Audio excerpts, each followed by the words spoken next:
All right, let's dive into some of the hidden truths about how our minds work, the kind of stuff that's going on under the surface all the time, the secrets you maybe weren't meant to know. You know that feeling, like you wish you had a little instruction manual for social situations, or a way to just understand people a bit better? Well, what if I told you those cheat codes kinda exist, and they're already built right into your brain? And we're not talking about complicated theories here. These are simple, almost unbelievable little hacks you can start using, like, today. So, you ready to upgrade your mental software? Okay, first up, let's look at some of the brain's most interesting and useful shortcuts. This one is fascinating. It turns out the part of your brain that registers physical heat is closely linked to the part that deals with social connection. So something as simple as holding a warm cup of coffee or taking a hot shower can actually make your brain feel less lonely. It's a comforting thought, right? Just hang on to that idea. We're going to come back to it later. And here are a few more quick ones for you. That awkward feeling you get trying to hold eye contact? Just move your gaze to the little spot right between their eyebrows. Seriously, to them it feels like you're looking right at them, but it can take all that pressure off you. Or if you're feeling stuck on a problem, try solving someone else's. That bit of psychological distance can totally unlock your own creativity. And hey, next time you're watching TV, try turning on the subtitles. It makes your brain process information in two ways at once, and it might just speed up your thinking. Okay, so those were the fun, easy life hacks. But let's be real, the human mind, it has a darker, much more complicated side. And understanding that side, well, that's where things start to get really interesting. So this next set of ideas might be a little more challenging. This is the kind of stuff that might make you squirm in your seat just a little bit. Wow, that quote is intentionally provocative, right? The argument here is that for a lot of people, being kind isn't some pure moral choice. It's actually a strategy we use when we don't have power. It suggests that if the situation changed, if we suddenly had all the power, our behavior might change a lot. We love to think of ourselves as these super rational, logical creatures. But the truth is, our emotions are almost always in the driver's seat. Just think about the last big thing you bought. Did you really buy it because of a spreadsheet of specs and data, or did you buy it because of how it made you feel? Marketers know this. They're not selling you a phone. They're selling you a feeling of connection.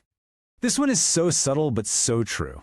Most of the lies people tell aren't these huge made-up stories. They're just edits. We conveniently leave out the parts of the story that make us look bad or that complicate things. It's a way we shape our own reality without technically saying something that's false. And if we're being honest, we all do it. And this just brilliantly shows the gap between how things look and how they really are. A perfect, spotless reputation might not mean someone has a perfect character. It might just mean they're exceptionally good at hiding their flaws. It really makes you question what's going on behind the masks we all wear. So we've seen some cool hacks and some pretty dark truths.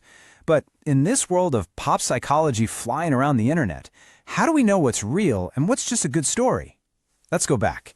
Let's revisit that first really comforting fact we talked about. All right, this is where we need to put on our skeptic hats and really dig into the evidence. Remember this one? It feels so right, doesn't it?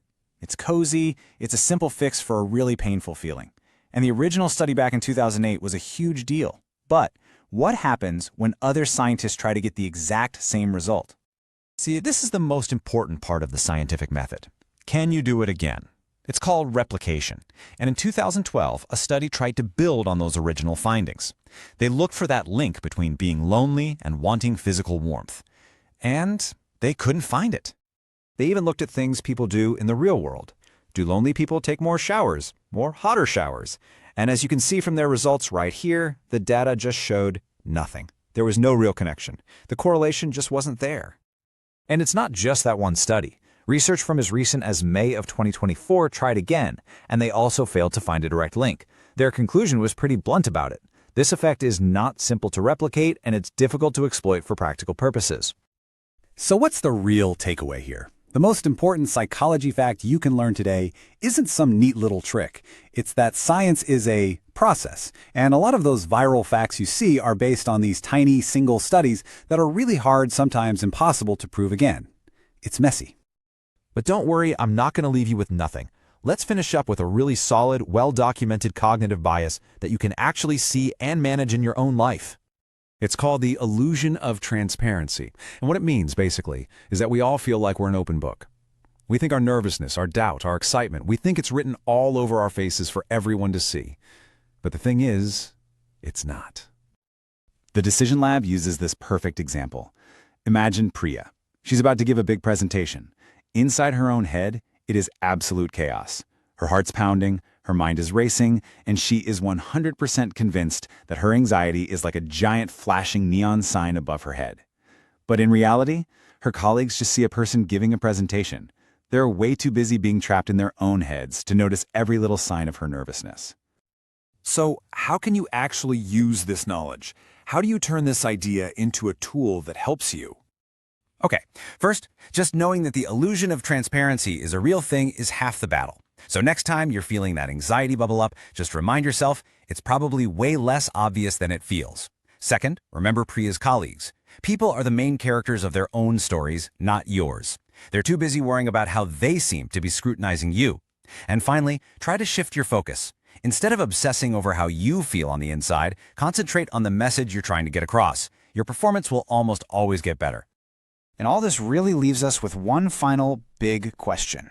This bias, it shows there's this huge gap between how we experience ourselves and how other people actually see us. And it just makes you wonder, if we get that so wrong, what other huge misjudgments are we making about ourselves and about other people every single day?